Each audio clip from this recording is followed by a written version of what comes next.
Recibimos ahora a esta hora en TPA Noticias Matinal a Javier Amaro, nuevo presidente de Derecho a Morir Dignamente Asturias. ¿Qué tal? Bienvenido. Hola, buenos días. Muchas gracias por invitarnos. La verdad que cuando uno trata este tema, estaba yo hoy pensando, ¿no? Las preguntas las preparé ayer, pero hoy pensaba, ¿se puede hablar con normalidad de este tema? ¿Se debe de hablar con normalidad, no? Se debe de hablar con normalidad. No nos gusta, claro, porque a nadie nos gusta morirnos, pero desgraciadamente es inexorable. Entonces se debe de hablar. Es más, yo creo que es importante hablarlo no solo como una reflexión personal, sino también hablarlo con la familia, con el entorno familiar. Porque lo mismo que preparamos y decidimos sobre nuestra vida en el día a día, en las cosas que hacemos, tenemos que preparar ese final que nos va a llegar. Y la única forma es poderlo reflexionar y debatir con los familiares y seres queridos. Entonces, Arián, empezamos con las preguntas, ¿no? Vamos a hablar con normalidad. ¿Se puede morir dignamente en Asturias? Se puede morir dignamente en Asturias, por suerte, yo creo que sí. Es decir, evidentemente no es el 100% de los casos, es un tema con áreas de mejora, pero hoy por hoy podemos decir que en Asturias hay los suficientes recursos y los suficientes derechos como para las personas puedan decidir su propio final de una manera digna. Pero dice, hay que mejorar. ¿En qué? Hay que mejorar. Bueno, evidentemente hace falta el número de personas que hacen el testamento vital, que podríamos decir que es el documento base para poder decidir ese final, todavía lo hace un porcentaje de población muy pequeño. Estamos hablando de que vienen a hacerlo casi un 17 por 1000 habitantes, es decir, estamos hablando de muy pocas personas. Entonces hace falta mejorar en información, en que la gente sepa que existe esos documentos, en que la gente sepa los derechos que tiene para poder decidir ese final de vida, y entonces en ese aspecto hay que mejorar, ¿no? Y luego, bueno, que se conozcan sus derechos. ¿Y en el procedimiento en sí cabe mejora todavía? En el procedimiento en sí también cabe mejora, es decir, la prestación de ayuda para morir, es decir, ahí tenemos dos cosas. Por un lado está el testamento vital, que nos permite definir ese final nuestro de vida, y dentro de ese definir nuestro final de vida hay la posibilidad de pedir una prestación de ayuda a morir, que es lo que conocemos como eutanasia. En eso también hay mejora, es decir, en Asturias se está haciendo bien. Hay un informe que presentó la Comisión de Garantías del 2024, donde se ve claramente los casos en que se ha producido esa prestación de ayuda a morir y las solicitudes, pero también cabe mejora en los plazos para elegir los médicos responsables dentro de ese procedimiento, y caben alguna serie de mejoras que hacen que realmente la gente pueda disfrutar de ese derecho. Estamos teniendo, por ejemplo, muchos casos de personas que fallecen antes de poder tener resuelto si tienen derecho a esa prestación, y en muchos casos es por los plazos. Es verdad que en otros casos es porque la pedimos tarde, por lo que comentábamos al principio, es decir, quizás tenemos poco interiorizado de que hay que pedirlo con tiempo. Claro, 1 de cada 3 fallecen antes de que se... Un 37%, sí, entre 35 y 37 se mantiene constante en Asturias. Entonces, ¿qué es lo que ocurre? No sé si me puedes explicar, un poco cómo son los plazos. Es decir, una persona que... Una persona que, bueno, en primer lugar tiene que tener el testamento vital hecho. Esto es importante, ¿no? Bueno, entonces, perdóneme, Javier, ¿el testamento vital dónde se hace? El testamento vital se puede solicitar en los centros de salud a través de las trabajadoras sociales. Es decir, eso es una cosa que Asturias lo tiene muy bien organizado desde el principio del año 24, que fue una petición de nuestra asociación de DMD, de Derecho a Morir Dignamente. Entonces solicitamos cita con la trabajadora social y a partir de ahí podemos hacer el testamento vital, porque ella lo recoge y lo envía al registro del Principado.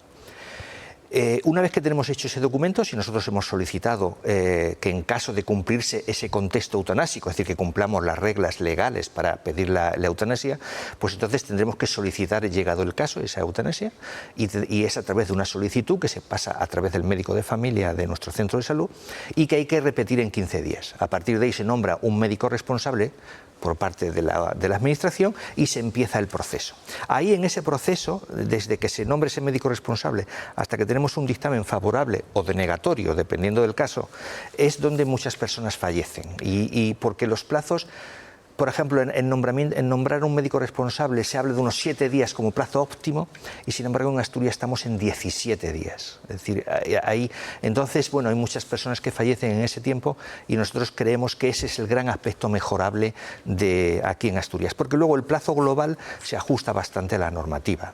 Quizás ese primer plazo donde tenemos un cuello de botella importante. Ese primer plazo en el que se busca al médico responsable. Es decir, desde que una persona presenta su solicitud hasta que la Administración, la Comisión de Garantía, nombra un médico responsable, pasa ese tiempo, que es mucho. ¿Dificultades? Pues posiblemente de dificultades de encontrar médicos responsables. Lógicamente es la Administración la que tiene que hacerse cargo de esto.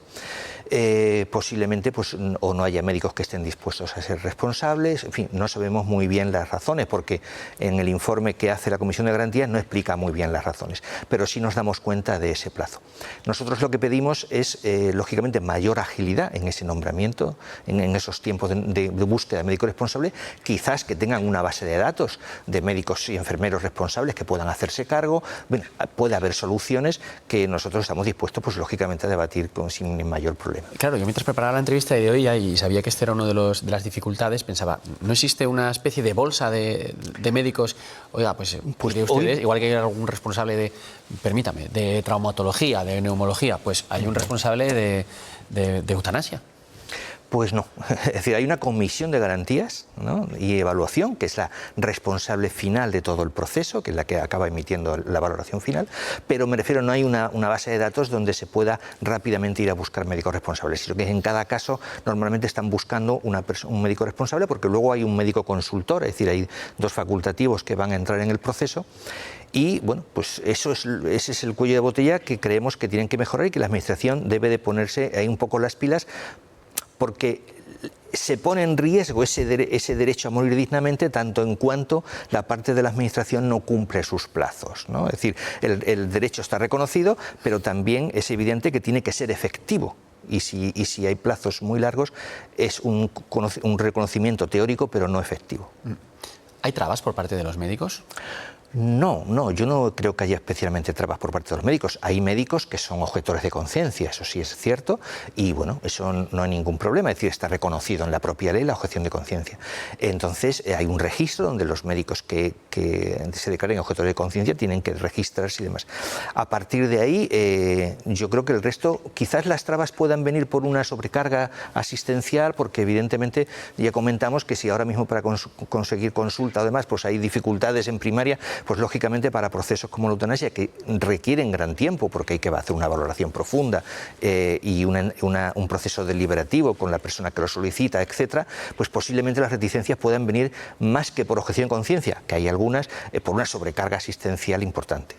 También igual hace falta más formación, no sé si es necesario. Hombre, la formación es importante, es decir, nosotros ahí como asociación, aparte de las charlas divulgativas que hacemos en la Escuela de Comercio, todos los meses, etcétera, también damos cursos y charlas en diversos sitios para formación. Es decir, nosotros, por ejemplo, tenemos ahora mismo previsto con el Colegio de Enfermería para los meses de octubre dar una formación ya a enfermeras graduadas y estudiantes, también para la población, también con trabajadores sociales hemos hablado con el Colegio de Trabajo Social, también hemos dado formación en las TECAES, las técnicos de cuidados y de enfermería, y bueno, yo creo que también las facultades de enfermería y de medicina tienen que hacer formación sobre este tema, porque son leyes y derechos que son nuevos, son sobrevenidos. Es decir, cuando yo estudiaba, evidentemente de esto no se hablaba porque no había una ley al respecto, y entonces ha sido posterior, con lo cual la formación continua es importante.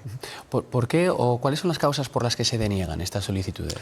Bueno, la ley es muy garantista, entonces la ley especifica que tiene que haber un contexto eutanásico, es decir, que tiene que haber una enfermedad irreversible, incapacitante, invalidante, crónica, sin posibilidad de cura, etcétera. Es decir, especifica muy bien. Entonces, en muchos casos, pura y simplemente es que no se cumple el contexto eutanásico desde el punto de vista clínico. Entonces ahí no hay gente que lo solicita pensando que sí, pero no se ajusta.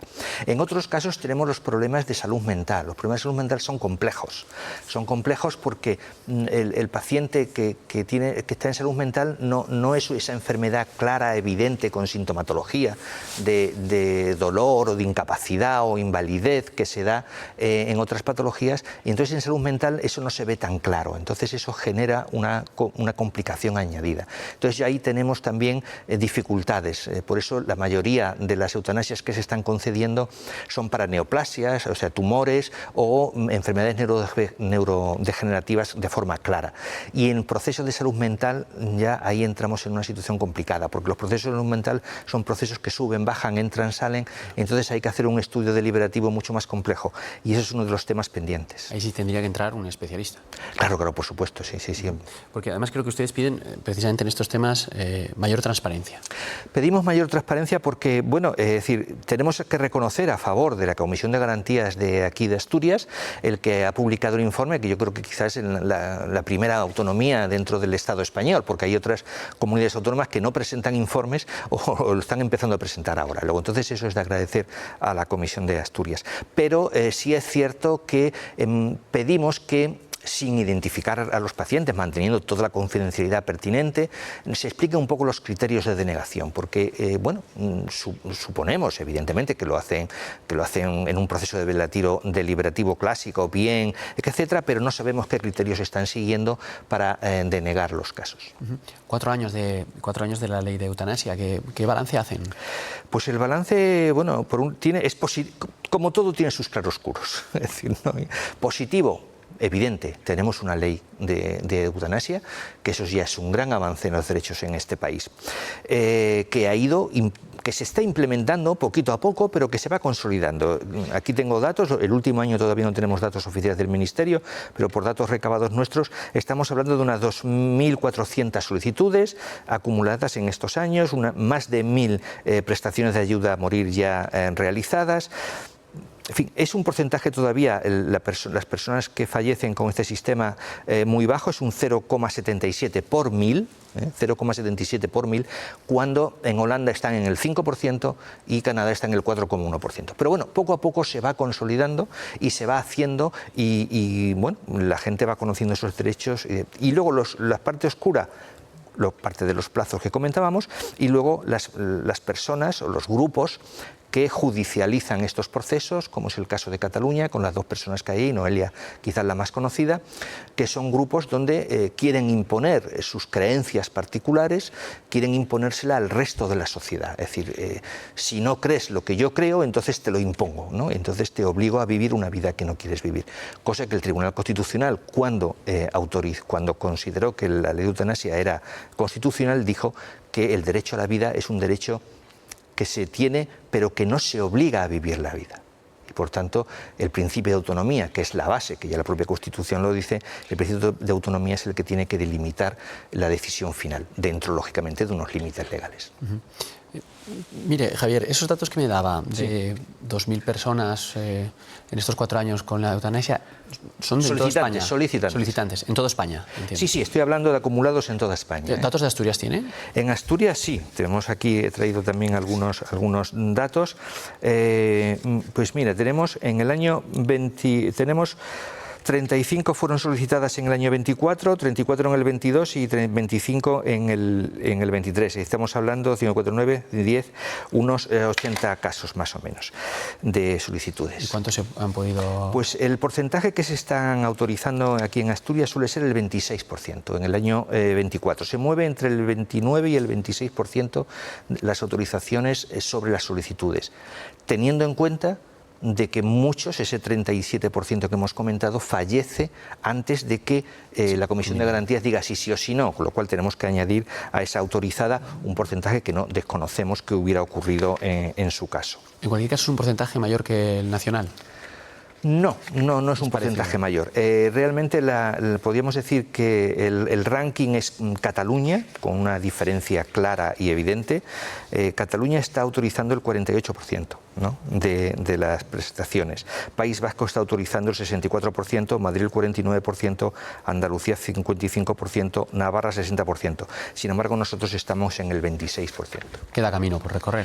Queda camino por recorrer. Evidentemente, claro, los datos hay que cogerlos siempre con precaución, ¿no? Pero creo que queda mucho por recorrer. Nos tenemos que felicitar de lo que se está haciendo, pero hay que avanzar bastante más. Pues Javier Amaro, nuevo presidente de Derecho a Morir Dignamente Asturias, gracias por venir aquí a hablarnos de este tema, del que hay que tratarlo con naturalidad. Muchas gracias a vosotros. Gracias.